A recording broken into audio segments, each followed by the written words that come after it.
أهلا بكم في قناة فيلم ما اتقالش وفيلم جديد.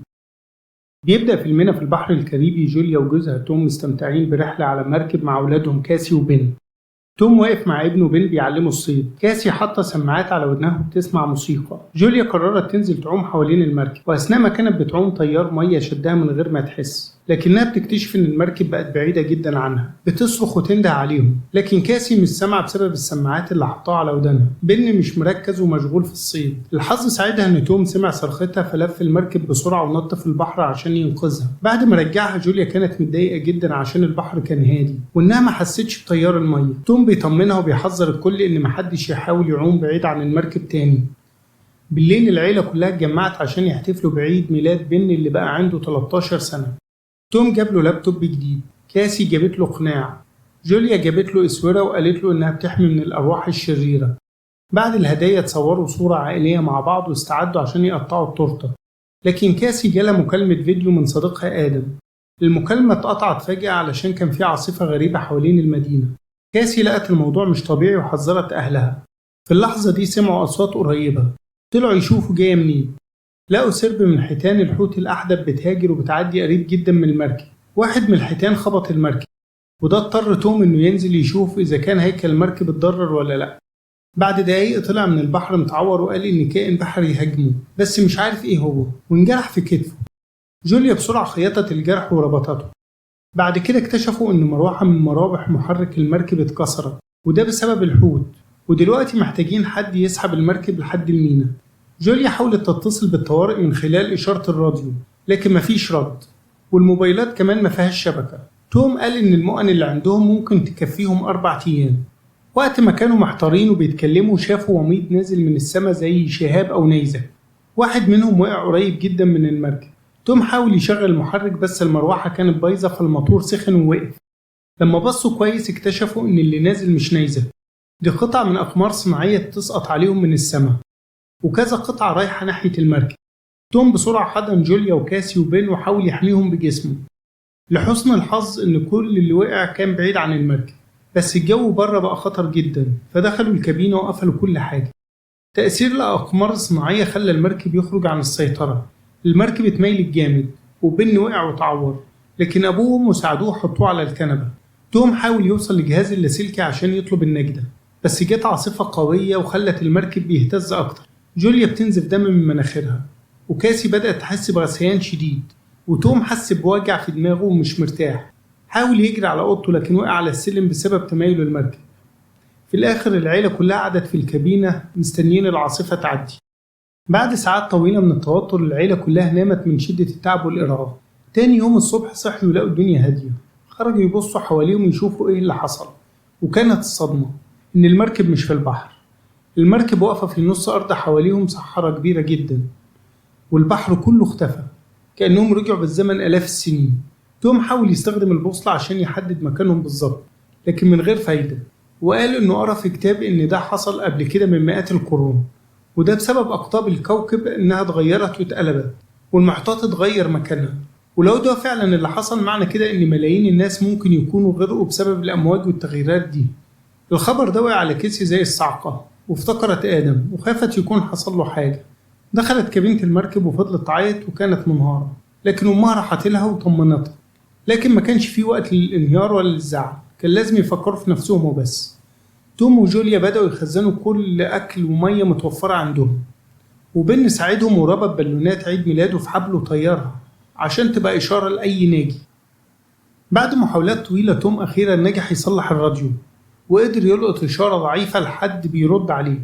الشخص ده كان اسمه ناو، وطلع قائد الغواصة كانت بتستكشف أعماق البحر، لكن بسبب انقلاب الأقطاب الغريب اللي حصل الغواصة دي اتحبست في نص اليابسة. ناو بدأ يشرح لتوم وعيلته إن اللي حصل ما كانش مجرد حادثة، دي كانت نتيجة طبيعية للتلوث والدمار اللي سببه البشر في الكوكب. والأخطر من كده إنه حذرهم إن الكارثة دي مش هتكون الأخيرة، وإن في أقل من أسبوع واحد من المحيطات هيستعيد مكانه الطبيعي، والموج العنيف هيغرق كل المدن وكل الأراضي اللي حواليهم. ونصحهم إنهم لازم يلاقوا مكان عالي جدا يستخبوا فيه بسرعة، وإلا مش هيقدروا ينجوا. توم سأله لو الغواصة نفسها ممكن تتحمل الاصطدام والموج. ناو أكد له إنها قوية وتقدر تتحمل، لكن المشكلة إنها متصممة تستوعب 3 أشخاص بس. في اللحظة دي جوليا وتوم قلبهم اتقطع على أولادهم، وفضلوا يترجوا في ناو إنه ياخد كاسي وبين معاه ويضمن سلامتهم. وبعد تردد وافق ناو وادالهم الإحداثيات اللي بتبعد مسافة 3 أيام ماشي متواصل عشان يوصلوا للغواصة قبل فوات الأوان. تاني يوم الصبح وما بيجهزوا الرحلة، توم شاف راجل غريب جاي ناحية المركب، كان معاه كلب وماسك في ايده حربة. توم نزل من المركب وقابله ورحب بيه واداله ازازة مية عشان يشرب، لكن بعد ما شرب الراجل فاجئه بضربة جامدة في راسه وبعدين طعنه بالحربة. جوليا جريت ناحيته عشان تنقذه لكنها خافت ورجعت تاني بسرعة. المجرم ضربها برمح في كتفها قبل ما تلحق تعمل أي حاجة، وخلص على توم نهائيا بضربة في رقبته. جوليا جريت ناحية المركب وقفلت الباب وحبست نفسها وولادها جوه. ادت كاسي وبن مسدس إشارات وقالت لهم يستخبوا تحت الكنبة وما يطلعوش إلا للضرورة، وهي حبست نفسها في الحمام ومعاها سكينة. المجرم اقتحم المركب وبدأ يفتش عليها وأكل الأكل اللي كانوا مخزنينه. جوليا ربطت كتفها واستنت شوية.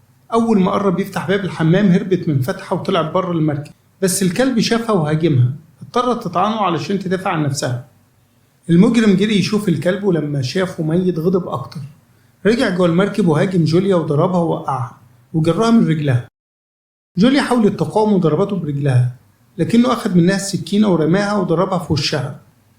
حاول يلف رقبتها ويخنقها، وفي اللحظة دي كاسي جمعت كل شجاعتها وطلعت من تحت الكنبة وضربته بمسدس الإشارات. الرصاصة جت فيه وولعت النار في المركب كله. جوليا جريت تلحق شنطة الأكل قبل ما تتحرق.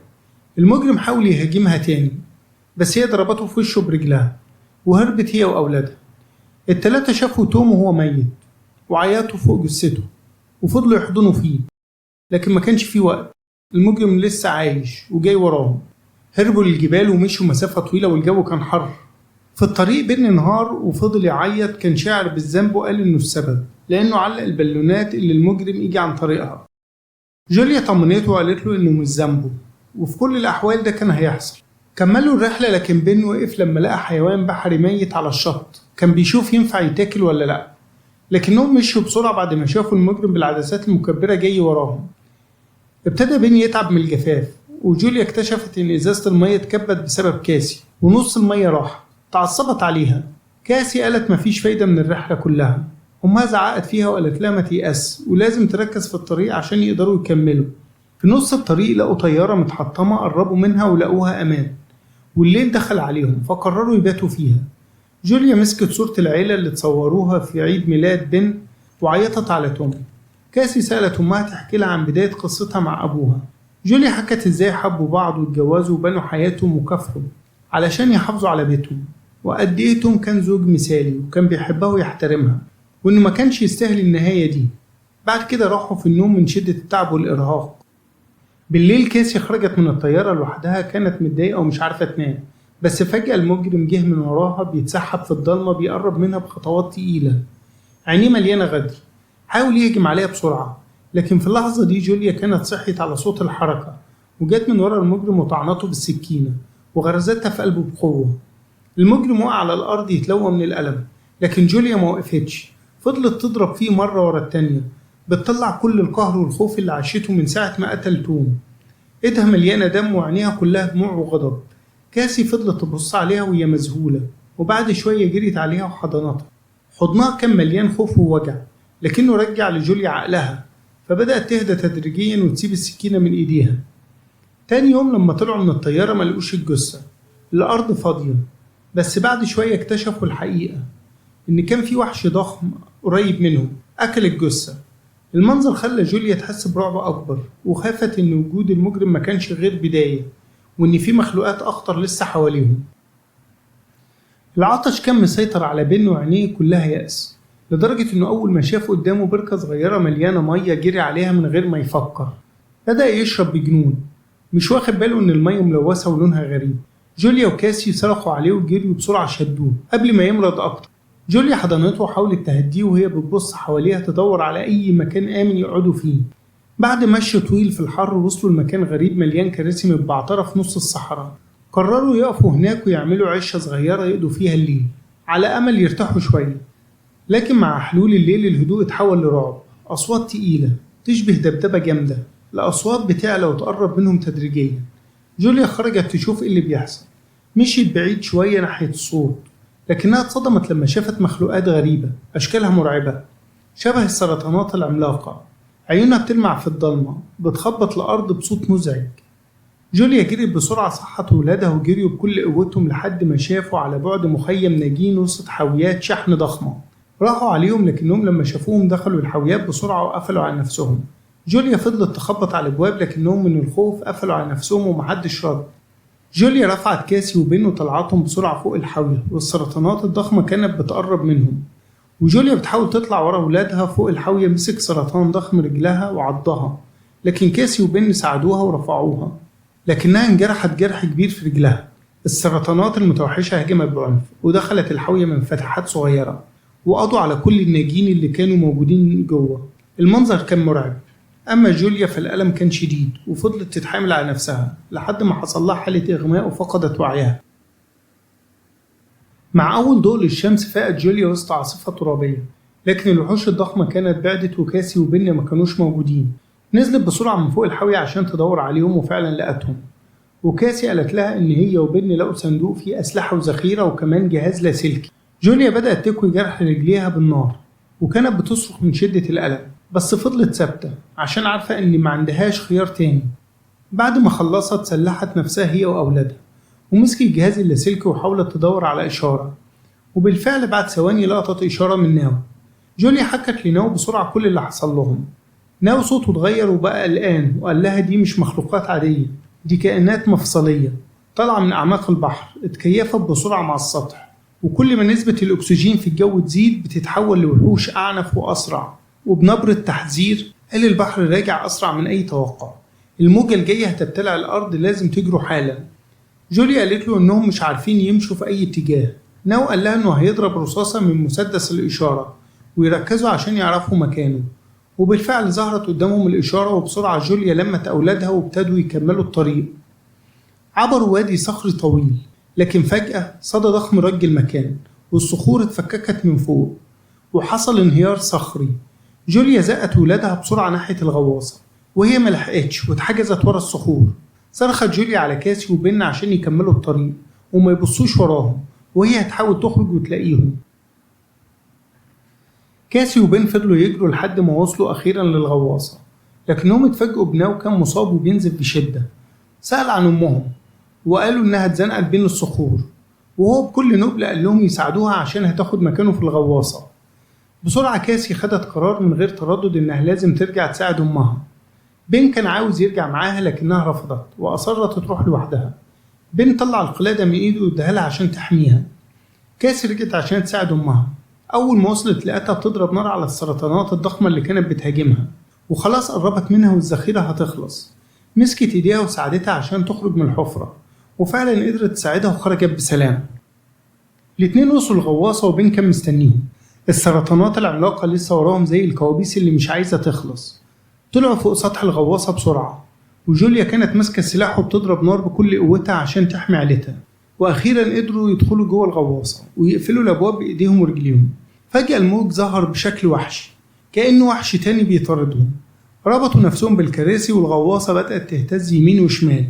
صوت الحديد وهو بيتخبط كان مرعب، والمية بتغرق الصحراء كلها. وسط الهلع ده جوليا مدت إيديها تمسك ولادها، ما سابوش بعض وما فقدوش الأمل حتى وهما شايفين الموج بعينيهم.